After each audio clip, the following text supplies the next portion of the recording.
Vous êtes bien sur le plateau de votre quotidienne et oui, KNF dans la joie et la bonne humeur tous les jours. Midi, 18h, 23h. À 9h, nous sommes en radio, 96 103.2. À midi, nous sommes en live, Facebook, sur le Facebook d'Éclair FM TV. Et enfin, le replay est disponible dès 13h sur le YouTube, encore une fois. De qui? Éclair FM TV. On vous parle de tout ce qui se passe en Guadeloupe. Et bien sûr, dès qu'il y a une maison, dès qu'il y a l'Europe et dès qu'il y a la Guadeloupe, eh bien, on en parle. Qu'est-ce que c'est? Moi aussi, je ne sais pas ce que c'est. Alors, j'ai invité qui? Christian Laradin. Qu'a-nous fait? Ben, ça va. Bien installé? Tout à fait. Bon. Tu es souriante. C'est l'été qui fait ça? J'ai l'impression que tout le monde sourit, tout le monde est heureux aujourd'hui.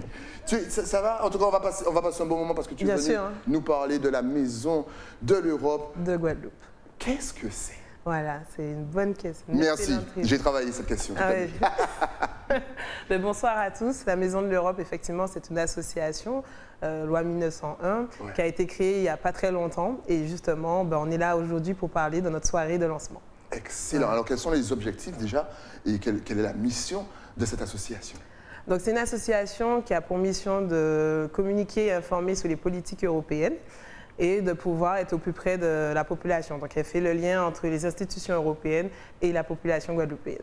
Oui, parce qu'effectivement, souvent, on ne comprend pas ce qui se passe au niveau européen, quelles sont les lois. On a l'impression que c'est un petit peu redondant, que c'est prise de tête. Est-ce que, en fait, le but de cette fameuse maison, c'est de simplifier, de vulgariser pour que tout le monde puisse comprendre un petit peu ce qui se passe en Europe et voir si la Guadeloupe fait partie ou pas de l'Europe? Est-ce que c'est ça le but? Non, c'est pas ça? Non. Ah, ben ça tombe bien. Tu m'enlèves les mots de la bouche, c'est ça le truc. Ah, ben dis-moi, corrige-moi sur mon plateau. Non, je ne te corrige pas, mais je vais amener des éléments complémentaires. En fait, effectivement, l'association est là pour vulgariser l'information, l'emmener plus près de la population. Ouais. Et justement, on compte sur les différents médias, les différents supports, pour pouvoir amener l'information plus près du public. Donc, à travers les réseaux sociaux, à travers les médias comme vous, que ce soit télé, radio, et à travers aussi notre site internet qui est en cours de réalisation. Alors, quel type d'informations vous allez apporter au public? Donc nous, on se concentre principalement sur les politiques européennes. Donc là, actuellement, il y a un programme qui est en cours. Donc on va s'axer sur ces politiques-là. Il faut savoir qu'actuellement, l'année 2022, c'est l'année de la jeunesse. Donc on va mettre quand même un accent sur tout ce qui est Erasmus et Erasmus+. Mais on reviendra sur votre plateau pour donner plus d'informations sur ce programme. Erasmus, c'est quoi? Je ne connais pas. Qu'est-ce que c'est?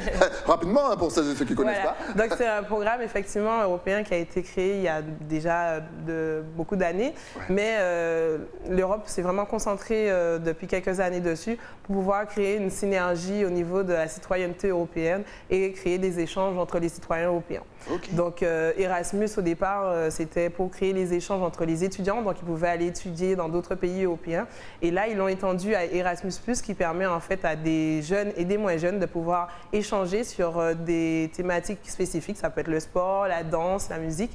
Mais il y a effectivement dans ce grand programme plusieurs modules qui sont différents. Donc, il y a ceux, c'est sur des thématiques. Il y a ceux, c'est par rapport à des échanges de personnes, comme par exemple, nous, notre association, pourrait avoir des membres actifs qui pourraient bénéficier de cet Erasmus+, en collaborant sur des bonnes pratiques, en fin de compte, pour pouvoir travailler avec les citoyens sur des programmes européens. Donc, c'est vraiment des moments d'échange entre citoyens sur des thématiques, sur des programmes ou des façons de fonctionner, des façons de vivre et partager finalement nos cultures. Excellent. Est-ce que la Guadeloupe et même la Martinique, qu'on salue, se sentent impliqués, se sentent européens? Est-ce que toi, selon tes rencontres, tes partages, tu sens qu'on s'occupe et qu'on s'intéresse surtout à ce qui se passe en Europe? Ben justement, en fait, l'association est là pour ça. C'est là aussi pour un peu rapprocher finalement l'Europe qui nous paraît quand même très loin de la Guadeloupe. Souvent, on se demande, les autres pays se demandent où est la Guadeloupe. Hein. Souvent, moi, je pense comme toi, tu voyages. Là, on va sortir un peu du cadre européen, mais de manière générale, dans les voyages, quand on dit on vient de la Guadeloupe, les gens ne savent pas toujours où ça se situe. Alors, on dit Amérique centrale, il faut aider à situer. Donc, et là, ils te sortent Guadeloupe. Non, pas Guadeloupe, non. Pour certains connaissent Saint-Barth quand même. Ouais, voilà. Ah, Mais le aussi, pire, c'est quand ils connaissent Saint-Barth, Saint-Martin. Et donc là, tu te dis, mais c'est à 2 pas. Ils vont te dire Guadeloupe. Non. Guadeloupe, non, non. What is that? Ouais, c'est ça. Donc en fait, c'est vraiment pouvoir créer ce lien, en fin de compte, que pour les Guadeloupéens, les politiques européennes, dans un premier temps, ne soient pas aussi loin, qu'on puisse déjà les appréhender, les comprendre. Et comprendre aussi le fonctionnement, les axes de fonctionnement de l'Union européenne. Donc c'est vraiment, on va essayer d'avoir des supports ludiques à travers des vidéos, à travers des choses dynamiques, pouvoir déjà montrer comment fonctionne finalement cette Union européenne, parce qu'il y a pas mal de structures, et aussi c'est quoi ces politiques, qu'est-ce que ça nous rapporte finalement au sein de notre territoire et comment c'est finalement appliqué pour nous sur notre territoire. Excellent! Waouh! Hey, c'est super intéressant. Alors, on va rappeler pour les plus jeunes, bien sûr, qui nous regardent. Parce qu'effectivement, vous êtes nombreux, les petits jeunes, à dire « c'est le monsieur de la télé !» Qu'est-ce que l'Europe? Qu'est-ce que l'Union européenne? Ah, mais bonne question. L'Union européenne, en fin de compte, c'est, je pense que pour beaucoup de jeunes, ils l'ont vu pendant l'école, parce que bien sûr, dans notre cursus, on nous a appris, c'est un regroupement de pays. Aujourd'hui, on est à 27 pays membres, qu'ils se sont mis ensemble par rapport au charbon, à l'acier au départ, que l'idée, c'était justement une union économique. Donc, on voit aujourd'hui, l'idée, c'est de mutualiser un peu les fonds pour pouvoir permettre à chaque pays de l'Union de pouvoir se développer. Ouais. Ils nous ont mis en place des fonds à travers des politiques pour permettre justement le développement de ces structures et qu'on soit harmonisé finalement en termes de, comment dire ça, sur certaines politiques, comme on pourrait parler des énergies, de l'environnement, des choses comme ça. Donc, par exemple, là, en ce moment, il y a aussi la notion de transition numérique. Donc, pour l'Europe, c'est important, en tant que nous, région ultra-périphérique, qu'on puisse se développer au niveau numérique. Donc, voilà, c'est toutes ces politiques, finalement, qui sont harmonisées sur l'ensemble de ces 27 pays pour permettre à tous ces pays de pouvoir se développer. Maintenant, effectivement, comme je le disais, il y a... la manière que c'est structuré, c'est pas évident, ça a un effet un peu pieuvre. Donc l'idée, c'est de pouvoir un peu faire en sorte que ce soit beaucoup plus simple à travers des supports ludiques déjà, pour comprendre déjà un peu cette pieuvre, tous ces petits modules, et aussi savoir qui fait quoi, comment, parce qu'on élit quand même des députés européens, il faut savoir. Et souvent, on ne s'intéresse pas trop à ces élections-là parce qu'on ne comprend pas trop qu'est-ce qu'ils font. Tout à fait, c'est vrai ça. Et souvent on se dit mais non, c'est trop loin. Justement, il y a une soirée donc de lancement, si je ne me trompe pas, c'est le 12. Voilà, c'est ça. Comment ça va se passer? Est-ce qu'il faut s'inscrire déjà? Est-ce qu'il y a un nombre limité? À quelle heure ça commence? Pendant combien de temps? Dis-nous tout. Alors, la soirée de lancement, effectivement, c'est le 12 juillet, donc ce sera à l'espace régional du Rézé, ce sera à partir de 18 h. Comment ça va se dérouler? Donc, on va tout d'abord accueillir le public. Donc, l'idée, c'est d'avoir un petit pot de bienvenue. Il y aura une petite collation. Après, le temps que tout le monde puisse s'installer, il y aura des surprises. Donc, on ne va pas tout dire. Mais surtout, il y aura vraiment la présentation de l'association et de notre rôle sur le territoire, des missions qui nous sont attribuées. Et surtout, pourquoi en fait cette association a été créée et quelle est l'importance et qu'est-ce que ça rapporte finalement à la population. Voilà. Que ce soit les jeunes, parce que forcément on a un public aussi jeune, on s'adresse aussi aux jeunes, mais aussi aux entreprises, c'est quoi l'intérêt, à un porteur de projet, un entrepreneur, pourquoi il serait intéressé par cette association-là. Quelqu'un qui est dans le milieu peut-être de la pêche ou de l'agriculture, pourquoi cette association-là, moi, je devrais adhérer. Même les autres associations, parce qu'aujourd'hui, on a la chance sur notre territoire d'avoir beaucoup d'associations qui font des choses intéressantes et qui rentrent dans des politiques européennes. Donc, l'idée aussi, c'est de pouvoir aussi s'adresser à eux. Voilà. Et nos institutions, les différentes institutions, donc mieux les faire connaître à travers les politiques européennes qu'ils mettent en place, parce qu'ils mettent en place des choses, mais malheureusement, parfois, l'information n'arrive pas au plus près du public, donc aider aussi à ce rapprochement finalement. Donc c'est vraiment ouvert à tout le monde. Voilà, c'est ouvert à tout le monde. Voilà, de soit chef entrepreneur, non, tout le monde, vous pouvez y aller et à n'importe quel âge, c'est-à-dire que vous êtes jeune, vous avez besoin de vous renseigner. Si j'ai 15 ans, je peux venir? Par exemple, là, je vais avoir mes 16 ans, mais est-ce que je ne suis pas trop jeune? Non, je peux venir? Vous pouvez venir, mais par contre, il faut venir avec votre parent, c'est mieux. Oh, intéressant, c'est vrai ça. Faites-vous une petite sortie en famille, histoire de... Tout à fait. Alors, est-ce qu'il faut s'inscrire ou est-ce qu'on peut venir là comme ça? C'est porte ouverte, il faut payer quelque chose? Alors, comment ça se passe? Effectivement, donc il faut s'inscrire en amont, donc sur nos réseaux sociaux. Vous aurez le lien, donc sur Meg Guadeloupe, donc meg.guadeloupe pour Facebook et meg-Guadeloupe pour l'Instagram. Donc vous avez le lien. Après, nous avons aussi une adresse mail, éventuellement, si vous ne retrouvez pas le lien pour vous inscrire, qui est meg.guadeloupe@gmail.com et on vous enverra, bien sûr, le lien pour vous inscrire. Les inscriptions sont jusqu'à peu près dimanche. Donc, il faut savoir, comme c'est le mardi 12, l'idée, c'est de savoir le nombre de personnes. On est quand même à l'espace régional du Rézé, donc il faut quand même qu'on puisse savoir le nombre de personnes qui viendront dans cet espace, parce que c'est un espace qui est sécurisé. Et c'est sur invitation. Pourquoi? Parce qu'on va vous donner une invitation lors de votre inscription qui permet, en fait, de justifier votre présence dans l'espace. Dernière chose, effectivement, c'est gratuit. Hein. L'idée, c'est vraiment de pouvoir emmener l'information au plus grand public. Donc, on ne demande pas de contribution financière. Après, si les personnes veulent faire un don, c'est possible aussi sur la plateforme, puisqu'on est sur la plateforme d'Hello Asso. Et le jour J également, ils pourront faire un don à l'association. L'objectif pour nous aujourd'hui, à travers cette soirée de lancement, c'est surtout de pouvoir informer les personnes qui sont présentes et qu'elles soient aussi des ambassadeurs pour nous auprès de leurs proches et des structures où elles sont implantées. Excellent, on comprend tout avec Christian là. C'est génial, j'ai envie d'y être. Rendez-vous le 12. Une petite question, qu'est-ce que l'Europe peut nous apporter et qu'est-ce que nous aussi on peut apporter à l'Europe? Pour avoir la réponse à ces questions, il faudra venir le 12. Voilà, mais tu connais mes Guadeloupéens, ils veulent des réponses concrètes avant de se déplacer. Parce que pourquoi? L'essence a augmenté. Eh oui, on galère. Oui, mon demande. Donc là, comme ça, deux petits exemples là, comme ça, rapides. Par exemple, tu as parlé des pêcheurs, tu as parlé de l'agriculture. Effectivement, qu'est-ce que l'Europe peut nous apporter à ce niveau-là et qu'est-ce que nous, on peut apporter aussi à l'Europe? Très bonne question et j'aime bien la deuxième partie de ta question. Alors, l'Europe, effectivement, il y a des mécanismes et des politiques qui sont mises en place par rapport à ces deux secteurs. Ouais. Et justement, l'idée, c'est aussi de pouvoir amener ces informations au plus proche des agriculteurs et des pêcheurs. Ouais. Et, mais il faut savoir que nous aussi, on peut faire aussi des remontées. Parce qu'aujourd'hui, l'Europe attend de nous qu'on puisse faire des remontées de nos spécificités, de nos problématiques. Ils ne peuvent pas, comment dire ça? Ils ne peuvent pas faire prendre des décisions sans savoir ce qui se passe sur l'île. En fait, non, c'est pas ça. Ils prennent des décisions, mais ils ne peuvent pas savoir que ça ne nous correspond pas si on ne fait pas les remontées. Exact. Donc là aussi, c'est aussi de commencer, hein, c'est de l'administratif, c'est pas toujours évident. On n'a pas forcément le temps. C'est des secteurs où les gens ils sont dans le non-non de la chose et ils n'ont pas forcément ce temps. Après, derrière, il y a quand même des associations.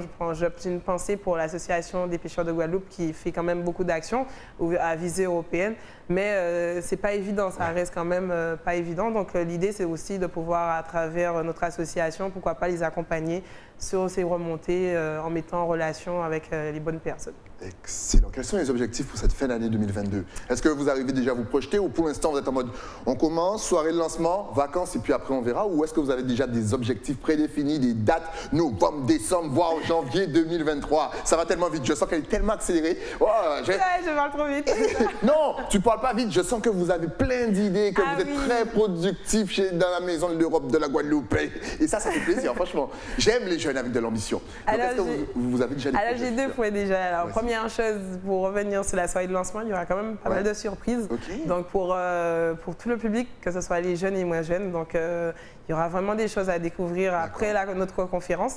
Donc c'est vraiment pour nous un moment aussi qui sera festif, un moment où on pourra faire aussi de la mise en relation. C'est très important. Donc si vous avez aussi des personnes que vous souhaiterez rencontrer, peut-être que ce sera le moment. Voilà, petit clin d'œil. Le réseautage. C'est important aujourd'hui. Et deuxièmement, par rapport à la notion de notre programmation donc, pour cette fin d'année, il faut savoir qu'on va faire la rentrée en septembre. Et lors de notre rentrée, on va pouvoir communiquer sur toute notre programmation. Mais d'ores et déjà, il faut savoir que pour le mois de mai, donc qui est le mois de l'Europe, nous avons un projet qui est en cours que je viendrai vous présenter aussi. Et l'idée en fait de ce projet, c'est de vraiment amener notre association, mais aussi l'Europe au plus près des populations à travers les différentes communautés d'agglo. Voilà, j'en dis pas plus, mais ce sera vraiment dynamique et il y aura aussi des animations. Voilà, l'idée c'est d'avoir vraiment un village itinérant. En tout cas, j'en dis pas plus. Ça donne vraiment envie le dimanche 12. À partir de quelle heure? C'est mardi. C'est mardi, pardon. Le dimanche. Je suis en mode dimanche. Oui, de toute façon, on rentre en vacances. Tous les jours, ce sont des dimanches. C'est ça. Alors, c'est le mardi 12. Tout à fait. À partir de quelle heure? 18h. 18h. On va à 17h30, hein, parce que tu connais déjà. Je ne vous juge pas. Simplement, il faut juste vous dire à 17h30. Alors, le mardi 12, 18h, où ça, on va rabâcher? L'espace régional du Rézé. C'est totalement gratuit, c'est ouvert à tout le monde. Franchement, n'ayez pas peur. Elles vont vous vulgariser l'information. Vous allez vous sentir européen, mais pour réserver votre place, pour justement participer à cette soirée de lancement, est-ce que tu es donc sur Instagram, Facebook, même si tu l'as dit tout à l'heure, mais on va rabâcher, regarde juste là, ça va s'afficher. Alors déjà, effectivement, on est sur Facebook, donc meg.guadeloupe. Sur Instagram également, meg-guadeloupe. On a notre site vitrine sur Hello Asso. Donc c'est Meg Guadeloupe également. Vous pouvez nous retrouver à Meg Guadeloupe ou Maison de l'Europe de Guadeloupe. Normalement, vous allez nous retrouver. Et bien sûr, le mail meg.guadeloupe@gmail.com. Je tiens quand même à faire un petit clin d'œil à mon équipe parce que grâce à eux, cet événement va être vraiment une réussite et je tiens à les remercier chacun individuellement à travers cette pensée. Franchement, c'est encore une fois, rendez-vous le 12. J'aime voir la motivation, l'engagement. Et puis si vous voyez cette émission et que le 12 à votre montre est déjà passé, c'est que vous êtes dans le best-of, mais ça ne vous empêche pas d'aller vous renseigner sur les pages que Christilia vous a données. Christilia. Ce nom est magnifique. Je tiens à saluer ta mère pour ce merveilleux prénom que je n'arrive pas à prononcer, même si je me suis entraîné toute la soirée. Justement, est-ce que si tu avais un dernier message à faire passer à la Guadeloupe, à la Martinique, à la Guyane, à la Réunion, à Saint-Martin, parce qu'on vous connaît mieux que nous, à Saint-Barthélemy, à Sainte-Lucie, à Dominique et à Haïti, parce qu'on vous compte aussi parmi la famille, ta caméra est juste en face de toi. Merci Céline. Alors moi, le message que je pourrais porter, c'est que en tant que jeune, alors c'est une petite parenthèse par rapport à cette association, mais il y a un lien, c'est qu'en tant que jeune, quand on a un projet, quand on a une idée, il ne faut pas hésiter à se lancer, mais surtout à être bien encadré, à avoir autour de nous les bonnes personnes, parce que grâce à eux, on peut faire les projets aboutir. Voilà. Donc c'est pour ça le clin d'œil à mon équipe, parce que sans eux, aujourd'hui, je n'aurais pas été devant vous. Voilà.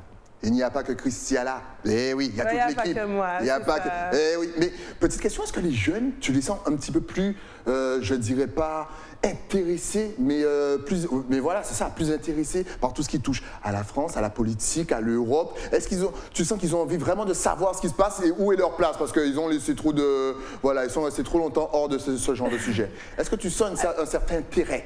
Alors moi, je suis jeune aussi. Mais oui, justement, c'est pour ça que je te pose la question. Et dans mon équipe, il y a beaucoup de jeunes. On n'est que des jeunes, en fait. Je considère qu'on est tous jeunes, donc j'ai pas de problème avec ça. Tu sais, on est jeunes ici au moins jusqu'à 55 ans. Ah oui, c'est vrai, tu avais dit ça dans une autre vidéo. Oh, tu regardes mes émissions. Oui, ma mère, elle est fan. Mais oui, gros bisous, maman. Hey, je t'appelle maman si je peux, tu connais déjà. Et en tout cas, ça fait plaisir pour la jeunesse. Vous voyez comme notre jeunesse... Et franchement, encore une fois, rendez-vous le mardi 12 à partir de 18h. Venez en famille, venez en tant que chef d'entreprise, que pêcheur, d'agriculteur, c'est pour vous. Bien sûr. Et puis bien sûr, rendez-vous encore une fois sur les réseaux Facebook, Instagram. Tout a été dit. Merci à toi. Mais merci à toi. Et dès qu'il y a une nouveauté, dès qu'il y a quelque chose, tu repasses sur le plateau. Avec grand plaisir. T'as vu comment ça se fait? Hey, je peux passer? Ok, il n'y a pas de souci, passe demain, 11h. On est d'accord. Et ouais, nous, on se retrouve bien entendu demain avec de nouveaux invités. Le temps, bien sûr, pour moi de remercier mon partenaire, celui qui m'a passé cette superbe chemise que vous pouvez offrir à votre frère, à votre père ou à votre mari. Mais pour ça, il faut descendre à Basse-Terre, c'est à 2 pas. Et puis, il n'y a pas d'embouteillage et vous demandez Nathalie. Rendez-vous demain, toujours sur la chaîne numéro 23 de votre satellite Éclair TV. À demain.